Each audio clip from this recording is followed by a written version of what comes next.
Good morning, family. Let's go, baby. Did you wake up and give the devil that boom, boom, and the devil's like, oh, boom, that knockout punch, family? Let's have some energy this morning, family. Let's put God first. Let's put God first. If you don't mind liking this video, it really helps my channel and helps the algorithm go out there. It costs you nothing. And it really, really helps me, man. I just love to spread the good news every single morning because where the Lord has taken me from. So I want to talk today about how important momentum is. How important momentum is, okay? Back when I played baseball, they would talk about getting momentum. Momentum is super important in life. The thing about at the end of my drug addiction, I have exhausted every momentum chance. I was a walking empty vessel, dry bones, running from the police, straight full-blown junkie. I had no more enablers. I had blown everything in my life. I went to the depths of hell because of a drug addiction. I serve drugs, which is the lowest high, and now I serve the Lord, which is the highest high. And I get a hallelujah, baby. I serve the Lord now. The Lord has turned my mess into a message. But to gain momentum, we're the only species on the planet that can literally go full speed in the wrong direction. And every second that goes by is a chance for you to stop, pause, reflect, ask, and say, your will, Lord, and the strength to carry it out. Every second that passes, every day that passes, I finally let God in the room. Are you on the other side of this video? Are you on your last shot moment? Are you on that moment where you've exhausted every avenue in your whole life and you don't even have any enablers anymore? Nobody wants to do nothing with you. The only people that really actually like you is someone that you had just met because they don't even know you yet. Are you at that point in your life? Well, I'll tell you what, you let Jesus in the room. You let the Lord in the room who came here and died on the cross to bridge the gap for us sinners, to have this amazing relationship with the #1 life coach in the world. You have transformation power within your spirit. And I shout this from the mountaintops because I'm living proof. I'm living proof of this, family. I get excited, family. I get excited because I was a junkie, wandering, riding a bike, no purpose, shame, guilt, miserable for so long after my baseball career. And the Lord plucked me out of Ontario, Upland, Rancho area and said, I'm going to take you out of there. I'm going to have you go to the pig slop like the prodigal son. I'm going to have you come to your senses. I'm going to have even jail look good to you. I'm going to have jail look good to you. Turn myself in.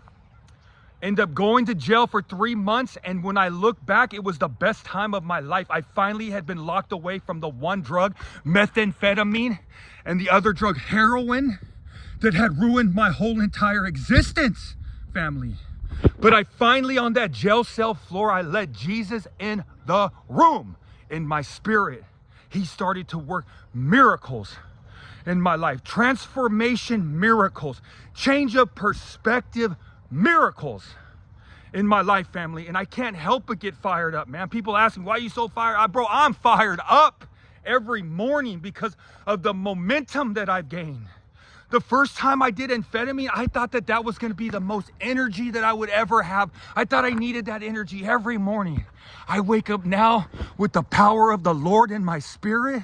I have more energy than I've ever had in my entire life. I have more purpose. I have more drive. My self-talk is absolutely amazing. My self-talk is so motivating. I've turned that voice in my head that told me I was never good enough into now it's a running conversation with God, family. And this is because of the momentum, the mustard seed, the parables, the Salvation Army, the working for one whole year for ducats. For ducats, working one whole year for those, for the snack bar money. It's Monopoly money. Okay, I gained the momentum in the Salvation Army, and you can too, family. You can gain the momentum. It starts with that first right choice. You're never too far gone, family. Apostle Paul was Saul. He was a Christian killer who believed what he was doing was the right thing. He was on the trail of Damascus. He got hit by Jesus. He fell off his horse. He went blind for 3 days. Then the Lord gave him his sight back. He came out as apostle, the apostle of love. He wrote almost the whole New Testament, and he did this from a prison dungeon strapped to Roman guards.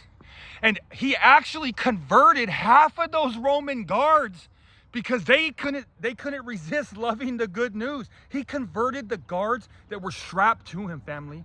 And he talked about contentment.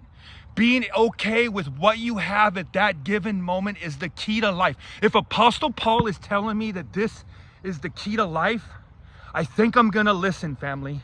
I think I'm gonna listen.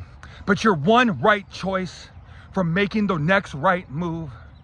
And it starts with this right in the morning.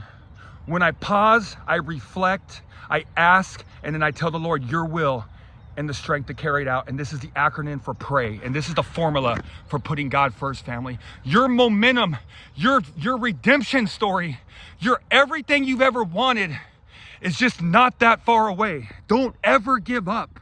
I was 37 years old and I was dry bones dead, and God brought these dry bones to life. And I will shout this from the mountaintop, family. It's a little bit rainy out, but nothing will stop my purpose. I hope we got something out of that. Let's stay motivated. Let's stop with that I was. Let's stay I can do this. I will do this. I'm going to do this. Stop living in the past. Don't stumble on something behind you. That does not define who you are. Who you are is the future. You can't control what you were born into, but you control how you end your life.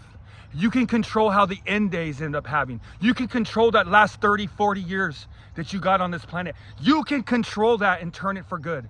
Let's use our gifts for good. And like I said, did you give that devil that boom, boom, and then the devil's like, ew, boom, that uppercut. Let's have a good day, family. I got to get to work, but I love you guys. Let's have a good day, and let's go, baby.